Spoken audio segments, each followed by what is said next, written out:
Bonjour, comment ça va? Ça va bien, ça va très bien. Naamini uko poa kabisa mwana Afrika Mashariki. Ndugu yangu ambao unanifuatilia hivi sasa kutoka kona mbali kupitia 16 Media. Naamini sasa hivi umekwisha kusubscribe 16 Media ili uweze kupata taarifa zote kutoka hapa ndani ya 16 Media.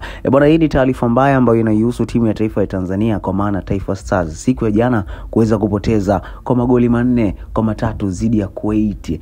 Bwana, timu ya taifa ya Tanzania iliongozwa na Yakubu Suleiman golikipa, lakini pia namba 2 kwa maana ya beki akaongozwa na Shomari Kapombe, Mohamed Hussein Shabalala, Dickson Job, Bakari Nondo Mwamieto, Alphonse Mabula, Abdul Suleiman Sopo, ni Novatus Dismas, Kevin John, Charles Mombwa na Tari. Magoli ya timu ya taifa ya Tanzania yalifungwa na Charles Mombwa pamoja na Tari. Charles Mombwa aliweza kuingia kambani mara 2 na Tari kuingia kambani mara 1. Mchezo huu ni mchezo wa kirafiki. Stars wametumia mchezo huo dhidi ya Kuwait kama kujinoa kuelekea katika michuano ya AFCON. Ni moja kati ya matokeo mabaya ambayo kila mmoja hakuyatarajia kuyapata, lakini ndivyo ambavyo iliweza kutokea hivyo. Katika benchi alisimama kocha Miguel Gamondi, huku kocha msaidizi akiwa ni Ahmad Ali, ambao wote waliingia vibaya kwa siku ya jana dhidi ya Kuwait kupoteza kwa mabao 4-3 bwana, katika nchi safi kabisa ya Misri ambao mchezo huo uliweza kupigwa.